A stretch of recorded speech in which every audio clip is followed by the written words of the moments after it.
Et bonjour à toutes et à tous. Nous nous retrouvons aujourd'hui pour la guidance du 24 février au 2 mars 2025.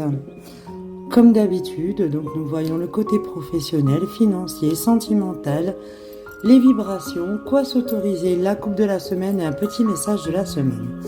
Comme je le dis toujours, prenez ce qui résonne en vous, prenez ce qui vous parle, car cette guidance donc de la semaine ne peut pas parler à tout le monde. Donc commençons par le côté professionnel où nous avons donc le 5 de bâton. Donc là, le 5 d'épée.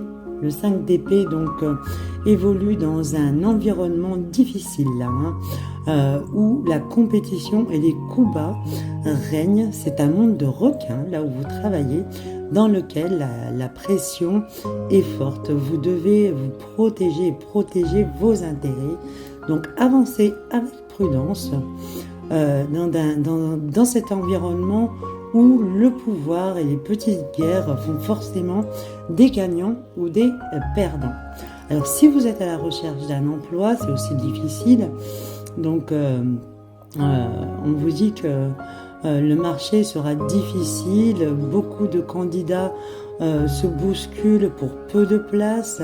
Pour trouver vraiment la place idéale, rapidement, ça pourrait être assez compliqué pour vous cette semaine. Dans tous les cas, continuez à mettre toutes les chances de votre côté. Donc voilà pour le côté professionnel. Pour le côté des finances, donc ici nous avons le 2 de bâton. Le 2 de bâton. Donc là, au niveau des finances, vous serez dans une énergie de planification, tournée vers l'avenir et la réussite. Donc si vous n'êtes pas certain de tel achat ou de tel placement, soyez aligné avec vos objectifs financiers. Ne vous lancez pas dans tel achat ou tel placement. Évaluez d'abord bien les impacts que ce dernier aura sur vos finances à long terme. Et si on vous dit si vous avez des fins de mois difficiles, on vous invite à contrôler vos dépenses et de respecter votre budget. Donc voilà pour les finances. Pour le côté sentimental, donc ici, si vous pensez, nous avons le 3 de denier, donc si vous pensez que le travail n'est pas un bon endroit où trouver l'amour, vous allez devoir reconsidérer la chose. Parce qu'on vous dit que chaque collègue, chaque client, chaque fournisseur, c'est bien des exemples, serait en capacité de vous présenter quelqu'un avec qui vous avez des points en commun. Et c'est parfois en se côtoyant aussi, peut-être un peu tous les jours, qu'il y a des sentiments qui pourraient naître.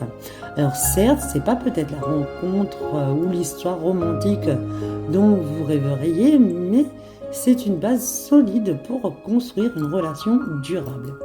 Pour les couples, c'est quand même positif. Là, on vous indique que vous avez tous les atouts pour une relation durable. Vous avez une bonne communication et cette dernière est honnête et bienveillante. En cas de difficulté, vous vous serrez les coudes, vous vous soutenez mutuellement. Vous pourriez aussi utiliser cette belle entente pour élaborer un projet plus fun, quelque chose que vous avez envie de faire tous les deux. Voilà pour le côté sentimental qui est plutôt pas mal. Donc comment vibrer cette semaine? Donc là, fait le vide. Vous devez vous familiariser avec le vide et le silence. Délestez-vous de tout ce qui est trop lourd. On vous demande là de faire un ménage de printemps, de vous débarrasser de certains objets, de certaines habitudes, de certaines pensées, de certaines peurs. Trouvez la sérénité de faire le vide, créer de l'espace pour mieux accueillir ce qui se prépare en vous débarrassant de vos peurs. Donc en gros, là, on vous dit, bon, dans vos habitudes, il y a des habitudes qu'il va falloir changer, ce qui sera bénéfique. On vous dit peut-être aussi, il faut un peu vous reposer, vous éloigner de certaines personnes et surtout revenir à l'instant présent. Donc voilà pour les vibrations. Donc quoi s'autoriser cette semaine? Ici, nous avons regard des autres. Alors, souvent, pour être à la hauteur, vous référez aux attentes des autres, vous servant de leur approbation ou de leur mécontentement comme d'un baromètre pour vous guider donc dans votre vie. Vous redoutez le jugement, les critiques, et une seule d'entre elles vraiment pourrait vous déstabiliser, voire même vous anéantir. En gros, tout ce que vous faites ou dites est souvent en rapport avec donc les attentes des autres. Donc là, ce qu'on vous demande, c'est soyez donc vous-même en toutes circonstances, même si ça déplaît à certaines personnes et si ça ne plaît pas toujours. Voilà, donc qu'est-ce qu'il faut vous autoriser? Excusez-moi pour le petit chapignol. Donc la coupe donc de la semaine. Là, on vous dit qu'il y a eu des difficultés, vraiment. Il y a eu des obstacles. Vous avez porté un poids. Il y a des choses qui ont pris du retard. Mais là, il y a une communication qui vient vraiment tout apaiser. Voilà, donc c'est plutôt une bonne chose. Donc quel message doit-on vous faire passer aujourd'hui? Voilà, ici on nous parle de stabilité, d'ancrage, de sécurité, de soulagement. Donc voilà, retrouver la stabilité et ancrage pour avancer sereinement. Voilà, donc je vous souhaite à tous une très bonne semaine et à très vite.